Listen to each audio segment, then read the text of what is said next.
नमस्कार, good morning. मैं Manish Kumar, Twitter instructor, Manorama group of education YouTube channel में आपका स्वागत है। मनोरमा ग्रुप ऑफ एजुकेशन एक ऐसा प्लेटफॉर्म है जहां पर आईटीआई स्टूडेंट को पढ़ाकर एक अच्छे मुकाम पर ले जाने के लिए तत्पर रहता है। चाहे आप जिस क्षेत्र टेक्निकल विभाग में आप जा सकते हैं, हम लोग मार्गदर्शन का काम करते हैं और स्टूडेंट मेहनत करके आगे की ओर जाता है। तो यहाँ पर प्लेसमेंट भी कराया जाता है। ठीक है, प्लेसमेंट मतलब जॉब, लड़के को जॉब के लिए ऑफर भी किया जाता है कंपनी के द्वारा। ठीक है, तो आज हम लोग पढ़ेंगे चैप्टर 13। क्या पढ़ेंगे? चैप्टर 13, जो कि चैप्टर 12 में ग्राइंडर मशीन पढ़े थे। ठीक है, जो कि विभिन्न प्रकार के ग्राइंडर मशीन के विषय में बताया गया था। ठीक है, तो आगे चलते हैं। Chapter 13 part 1। पार्ट कितना है? 1 है। ठीक है, चैप्टर 13 में लिमिट्स एंड फिट्स क्या है?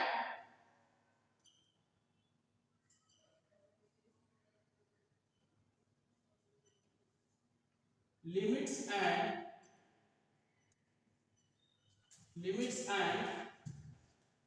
फिट्स।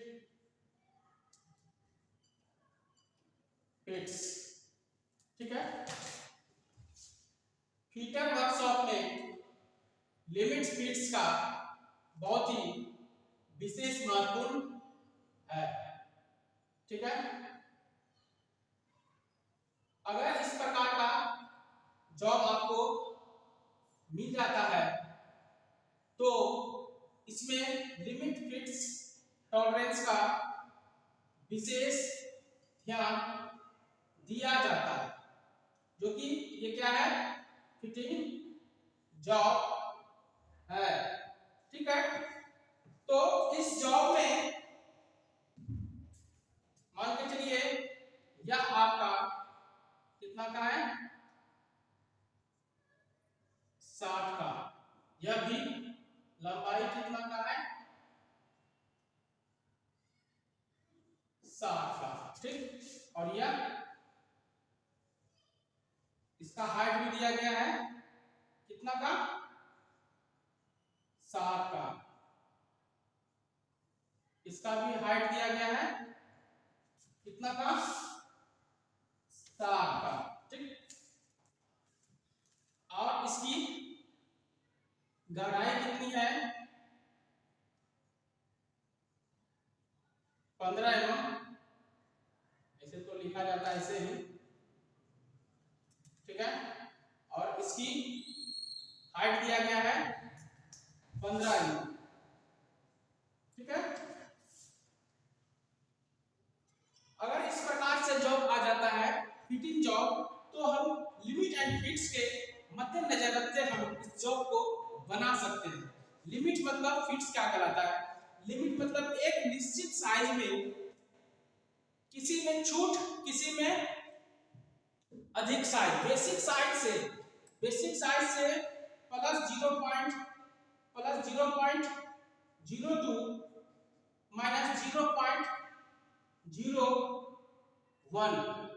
एक अधिकतम साइज और एक न्यूनतम साइज, दोनों में छूट देने को प्रक्रिया को ही लिमिट एंड फिट्स कहा जाता है। इसको क्या बोलते हैं? अधिकतम साइज और लिमिट साइज। तो लिमिट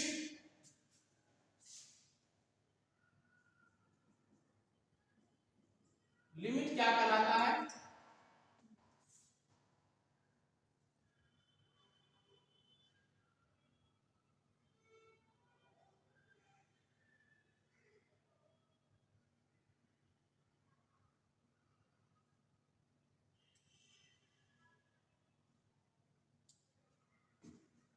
जब वर्कशॉप में इस प्रकार से जॉब बनाना होता है तो उसमें कुछ छूट दी जाती है, एक अधिकतम साइज और एक न्यूनतम साइज। तो अधिकतम साइज और न्यूनतम साइज में जितना छूट दिया जाता है वही आपका क्या कहलाता है, लिमिट कहलाता है। उस लिमिट के अंतर्गत अगर आपका जॉब सही है तो उस परिस्थिति में जॉब आपका रिजेक्ट नहीं हो सकता है। तो लिमिट समझ गए? लिमिट आपका दो प्रकार के होते हैं, कौन कौन से? एक अधिकतम साइज और एक न्यूनतम साइज, जिसको कि हाई लिमिट और लो लिमिट बोलते हैं। लिमिट कितने प्रकार के होते हैं? टाइप्स ऑफ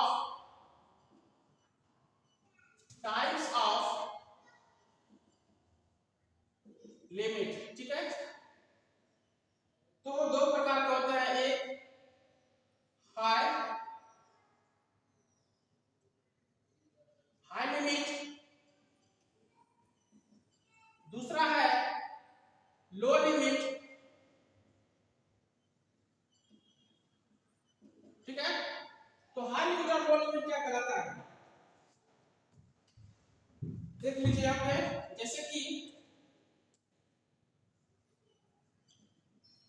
जैसे यह आपका हाई लिमिट कहलाता है। जैसे 25 बेसिक साइज कितना दिया गया है, 25 mm, ठीक है। और प्लस कितना दिया है, 0.02 mm, और माइनस में 0.01 mm। तो इसका अधिकतम साइज क्या कहलाता है?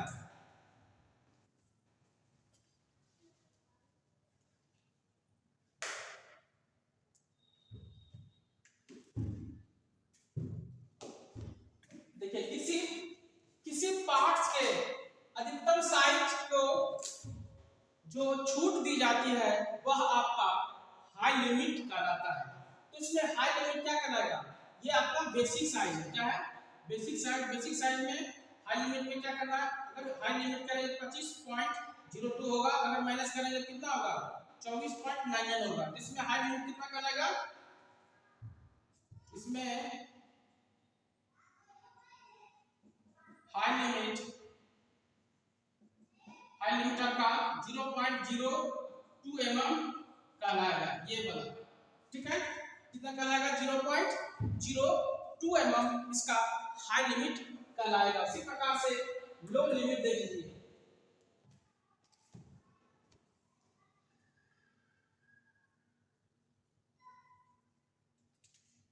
किसी पार्ट्स को जब बनाते हैं तो सबसे न्यूनतम साइज से कम साइज में बनाने की जो छूट दी जाती है वह आपका लो लिमिट कहलाता है, ठीक है।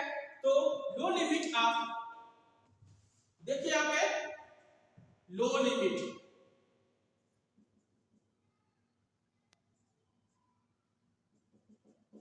लो लिमिट जैसे कितना है, 25.00 mm, ये बेसिक साइज है। और प्लस 0.02 mm माइनस 0.01 mm, ठीक है। तो इस परिस्थिति में आपका ये आपका क्या कहलाएगा,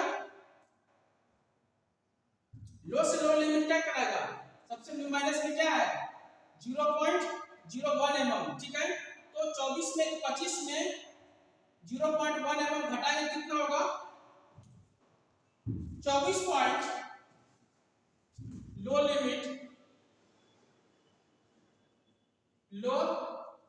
लिमिट बराबर 24.99, यह आपका लो लिमिट कहलाता है। यह आपका माइनस होके जाता है। सबसे न्यूनतम में इतना प्रकार के छोटे जॉब आप बना सकते हैं। और हाई लिमिट आपका क्या कहलाता है, हाई लिमिट आपका इसको यही बोल सकते हैं 25.02 mm, यह आपका इसलिए हाई लिमिट क्या किया आपका प्लस में है। 0.02 mm को 25 mm में क्या किए जोड़ दिए। इस प्रकार से हाई लिमिट और लो लिमिट समझ गए। यह आपका क्वेश्चन रहता है, ठीक है। नेक्स्ट है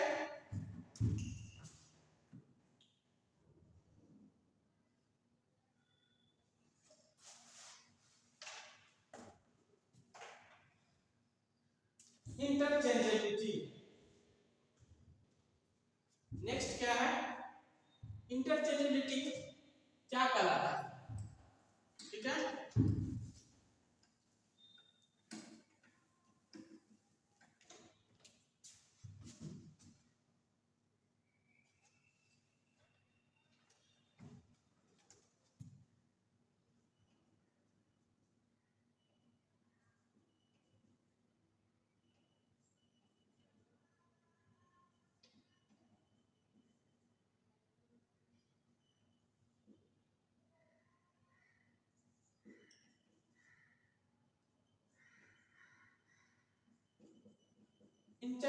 इंटरचेंजेबिलिटी इसको हिंदी में भी आप लिख सकते हैं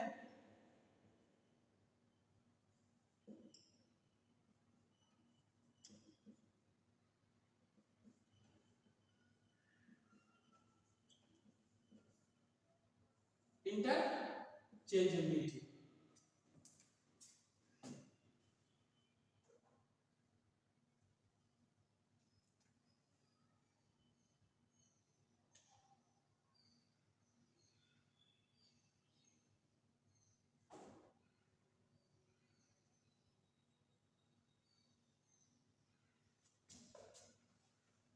इंटरचेंजेबिलिटी क्या कहलाता है, ठीक है। इंटरचेंजेबिलिटी वह कहलाता है जब वर्कशॉप में अधिक मात्रा में जॉब बनाना होता है और हर कारीगर अपने अपने कार्य में निपुण होता है, मतलब वह कार्य कुशल होता है। एक पार्ट्स उसको बनाने के लिए दे दिया जाता है जो कि हजारों पार्ट्स बनता है, ठीक है, कभी कभी 500 600। तो उस पार्ट्स को अगर बार बार डेली बनाएगा तो क्या वह उस पार्ट्स में वह कारीगर कार्य कुशल और निपुण होगा कि नहीं, हो जाएगा।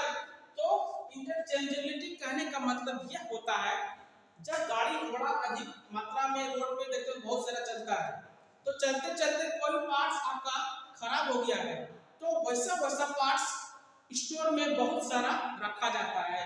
इसलिए रखा जाता है ताकि समय को बचत करते हुए कोई भी पार्ट्स आप जल्दी से खरीद कर उस पार्ट्स पे मशीन को लगा सकते हैं और वह मशीन या कोई गाड़ी आपका समय के रहते हुए उसे ठीक किया जा सकता है और समय की बचत होता है। अगर अधिक मात्रा में पार्ट्स को नहीं बनाकर रखा जाएगा स्टोर में तो ये अगर खराब हो गया तो उसको बनाने में बहुत सारा टाइम लगेगा। इसलिए ये ऐसा इंटरचेंजेबिलिटी बनाया गया है कि एक पार्ट्स को बहुत सारा बना करके स्टोर में रखा जाए। अगर कोई पार्ट्स खराब हो गया है उस परिस्थिति में वहां से पार्ट्स लेंगे और उस जगह पे किसी पार्ट्स को लगा देंगे और जल्दी से कोई भी कार्य आपका हो जाएगा, ठीक है। तो इंटरचेंजेबिलिटी समझ गए। और हर कारीगर अपने अपने काम में माहिर होता है, ठीक है। कार्य करते करते उसको अनुभव हो जाता है, कंपनी में ये सब देखा जाता है। तो इंटरचेंजेबिलिटी के बहुत सारा लाभ है। कौन कौन से लाभ है इंटरचेंजेबिलिटी के लाभ? एडवांटेज,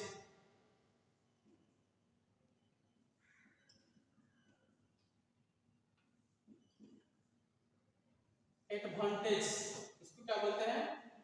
लाभ, ठीक है। इंटरचेंजेबिलिटी के निम्नलिखित प्रकार के लाभ पाए जाते हैं। जैसे एक नंबर में है बचत,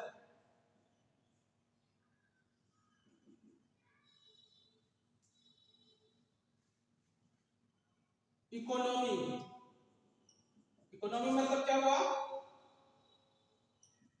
बचत, ठीक है। दूसरा है मोर एम्प्लॉइज,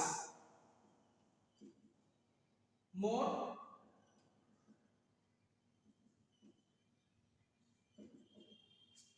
एम्प्लॉयमेंट, अधिक रोजगार,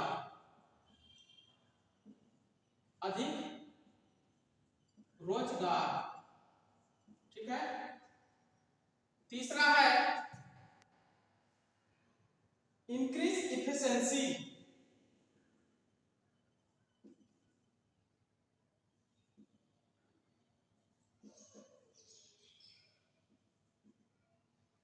इंक्रीज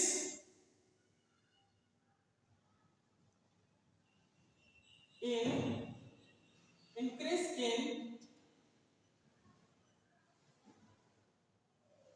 इफिशिएंसी।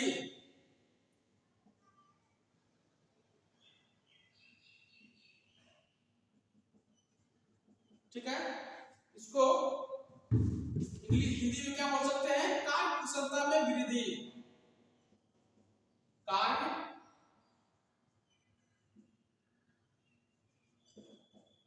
कुशलता में वृद्धि। ठीक है। चौथा नंबर में है international trademark,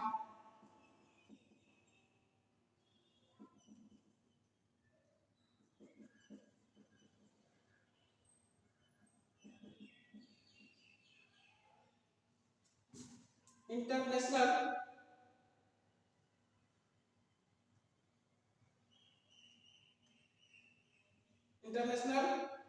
trade mark.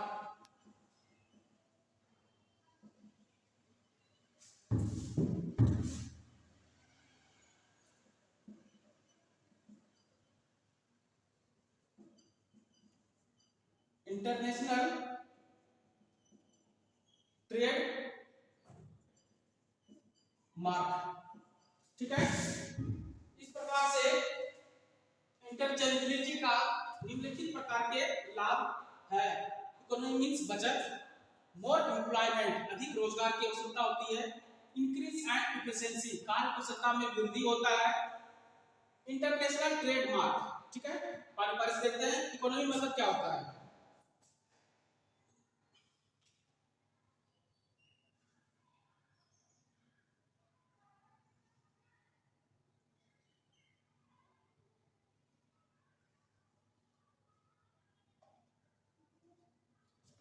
Economics जब इकोनॉमिक क्या बोलता है?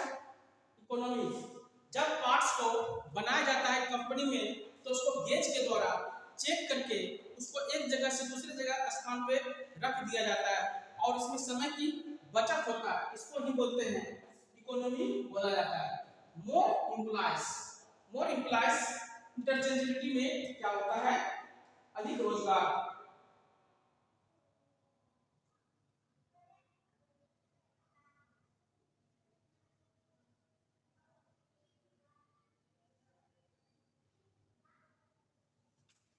मोर एम्प्लॉय जब पार्ट्स बनता है कंपनी में तो हर पार्ट्स पर अलग अलग कारीगर के द्वारा उसको बनाया जाता है। हर पार्ट्स पर अलग अलग कंपनी में अलग अलग वर्कर के द्वारा पार्ट्स को बनाया जाता है। तो उस परिस्थिति में कम कुशल कारीगर भी उस पार्ट्स को बना सकता है और इस प्रकार से अधिक रोजगार की आवश्यकता होता है और अधिक एम्प्लॉयज भी आवश्यकता होता है। ठीक है। तो इंटरचेंजेबिलिटी का यह सब लाभ है।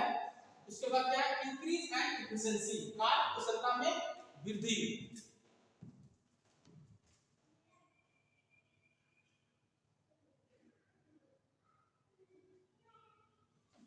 जब कंपनी में पार्ट्स को बनाया जाता है, ठीक है, तो एक ही कार्य को बार बार करते करते वह कारीगर उस कार्य को करते करते इतना माहिर, इतना कार्य कुशल बन जाता है कि वह जल्दी से तो नहीं, जल्दी में कोई भी चीज दुर्घटना घटता है कंपनी में खास करके, लेकिन वो उसको बहुत आसानी से कार्य को कर सकता है। तो इंटरचेंजेबिलिटी का ये सब लाभ है। उसके बाद क्या है? 4 नंबर पे international trade mark. International trade mark क्या कहलाता है?